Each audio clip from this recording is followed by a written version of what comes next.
7, MIPA 4 8, MIPA 5 9, 12 bahasa 10.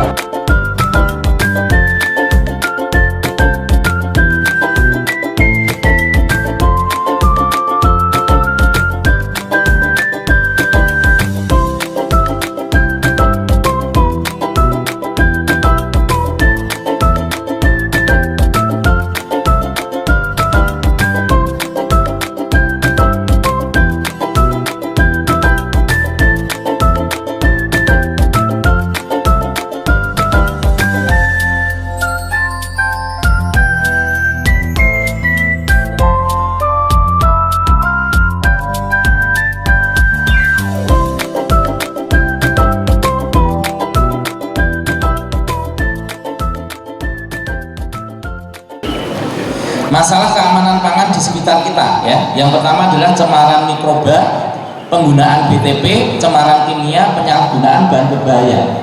Jadi makanan yang baik, makanan yang sehat berarti makanan yang bebas dari bahaya kimia, biologi maupun fisika. Nah, IPA AB ya. Nah, makanan yang sehat, makanan yang baik adalah makanan yang bebas dari bahaya ya, pencemaran biologi, kimia maupun fisika. Pencemaran geografi gak ono ya. Oke. Terus berikutnya adalah penggunaan masalah keamanan pangan di sekitar kita adalah penggunaan BTP ya. BTP ini bahan pengawet ya, pewarna ya, pewarna tekstil ya, pengawet ya, dan penyedap ya. Berikutnya adalah cemaran kimia karena kondisi lingkungan yang tercemar limbah industri, penyalahgunaan bahan berbahaya, formalin, borak, rodamin B ya, metanyl yellow. Metanyl yellow ini untuk warna kuning ya, terus rodamin B ini warna merah ya. Sedangkan formalin dan borak biasanya digunakan untuk pengawet makanan ya, pengawet makanan.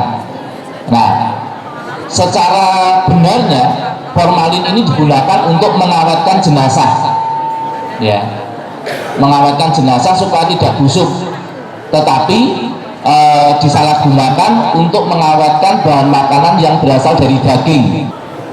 Terus seharusnya yang benar bagaimana? Tentunya diganti dengan pewarna alami ya. Kalau kuning makanya apa? Nah, misalnya ini. Kalau merah pakainya apa? Oh, buah naga bisa, betul ya. Daun jati bisa, warnanya merah juga ya. Dan lain sebagainya. Itu yang lebih aman ya. Nah, untuk mengetahui adanya formalin dan borak pada suatu makanan, ada tes kimia ya, ada uji lab kimia gitu. Secara sederhana sebetulnya juga bisa. Kalau secara kasat mata, gampangannya, kalau orang jual mie ayam, mie basah ya, kalau mie ayam itu mie basah ya, dari pagi sampai sore kalau tidak bau, itu sudah pasti ada pengawetnya. Jadi kalau mie ayam mie basah yang benar yang bagaimana?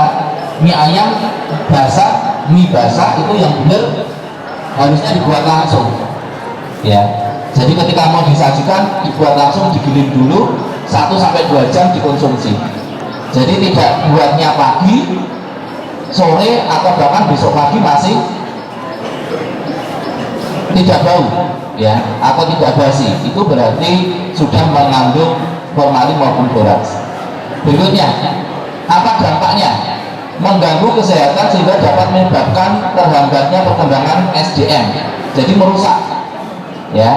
Selain itu juga merusak citra pangan Indonesia. Nah ini, apa itu pangan aman?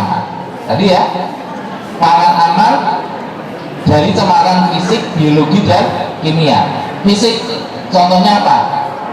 Rambut, kuku, serangga, kerikil, ya, itu fisik. Juga debu misalnya, ya. Jadi di situ di kantin mungkin sekarang sudah pada ditutup pakai plastik gitu ya. Kalau sudah ditutup pakai plastik, dulu ya sudah ditutup pakai plastik debu, gitu kan. Ya. Terus misalnya penjualnya kalau sekarang pada pakai kerudung ya, kalau nggak pakai kerudung, rontokan rambut misalnya, sedang makan sudah ada rambutnya, lanjutin atau berhenti? Berhenti, itu berarti sudah tercemar fisik. Ya, membayangkannya, waduh ini kotor makanannya kan, misalnya seperti itu. Biologi, ya, biologi dari kuman bakteri, protozoa, cacing, parasit. Nah, ini mengapa di kantin juga saya wajibkan gorengan-gorengan itu pakai japit, kalau pilih pakai japit. Mengapa pakai japit? Satu SMA Kajen milih gorengan itu tidak hanya dipegang 1, 2, 3, semuanya pegang semua. Oh ini kurang besar, oh ini terlalu kering, oh ini terlalu lembek, ganti dipegang terus. Padahal tangannya kotor, ya toh? Ada bakterinya, ya toh? Ada bakterinya. Dan mungkin juga di dalam kuku juga ada telur-telur cacing, misalnya seperti itu. Ya. Untung kita punya keterbatasan, tidak melihat bakteri. Kalau kita melihat bakteri secara langsung, ya, maka tidak jadi makan, kan gitu. Terus kimia logam berat, racun yang dihasilkan oleh jamur. Nah ini untuk pencemarannya. 5 kunci keamanan pangan. Yang pertama, jagalah kebersihan. Jadi sebelum makan ya cuci tangan dulu. Wastafel sudah di mana-mana. Pisahkan pangan mentah dari yang matang, masaklah dengan benar, jagalah pangan pada suhu aman, gunakan air dan bahan baku yang aman. Nah, beberapa yang saya spill, saya juga baru tahu, beberapa juga baru tahu, ketika masaklah dengan benar. Pernah buat mie instan? Pernah. Ketika mie instan itu direbus, terus airnya digunakan atau dibuang? Airnya dibuang. Terus untuk menyajikannya pakai air yang bersih. Oke. Hampir semuanya menyampaikan seperti itu, padahal itu salah. Nah, sekarang baru tahu ya, itu salah. Buatnya apa? Buatnya mengapa kalian buang airnya? Atau ada pengawetnya. Nah, kebetulan kita tidak pegang ini ya Pak Adi ya, mie instan ya. Mie instan itu mie kering. Betul, mie kering ya. Kalau kering itu berarti kandungan airnya itu tidak ada. Namanya kering kan kandungan airnya nggak ada, kan gitu. Nah kalau kandungan airnya tidak ada, itu minim sekali tercemar oleh mikroba. Karena mikroba itu, bakteri virus itu senangnya yang lembab-lembab, gitu kan. Di dalam tubuh kita pun juga yang lembab-lembab yang sering ditumbuhi oleh bakteri jamur, gitu. Nah mie kering itu namanya kering, itu tidak perlu diawetkan. Dikeringkan itu karena sudah diawetkan, tidak perlu ada tambahan. Nanti kalau di kantin kalian baca di belakangnya, di mie keringnya itu tidak ada pengawetnya, tidak ada pengawetnya, ya, karena udah kering. Kalau mie basah supaya awet ya itu ada pengawetnya, tapi kalau sudah kering itu tidak perlu diawetkan, karena pengeringan itu sudah salah satu cara mengawetkan makanan. Nah terus pengawetnya sebetulnya dari mana? Pengawetnya itu sebetulnya ada di sausnya, di kecapnya. Itu pengawetnya di situ. Ya. Jadi kalau di mie keringnya itu tidak ada pengawetnya. Kembali ke masalah tadi, apabila kalian buang airnya, kalau kalian buang airnya, ya tujuannya adalah untuk menghilangkan pengawetnya, itu adalah suatu hal yang salah. Karena di mie keringnya tidak ada, ya. Tepung yang dibuat untuk mie kering tersebut ditambahkan mineral. Mineral itu bisa Zn, bisa Fe, ya. Seperti itu ditambahkan ke dalam tepung. Apabila kalian merebus terus airnya dibuang, maka mineral tadi itu akan ikut terbuang, hilang. Jadi pemerintah mewajibkan pabrik mie instan menambahkan mineral itu menjadi sia-sia. Sudah diadakan tapi dibuang, gitu ya, sudah disayang tapi diabaikan, gitu kan. Oke. Kan sakit banget itu kan. Oke. Contohnya seperti itu. Jadi untuk yang mie instan itu yang pengawetnya itu adanya di saus dan di kecap, ya, seperti itu. Itu contoh masalah dengan benar. Terus berikutnya yang saya spill di sini adalah adalah pangan pada suhu yang aman, ya, pada suhu yang aman. Ini contohnya kalau saya lihat di kantin juga yang di pinggir-pinggir jalan itu sekarang sedang marak ini bakar-bakaran, apa sosis bakar, apa mana, bakso bakar, variasinya macam-macam ya.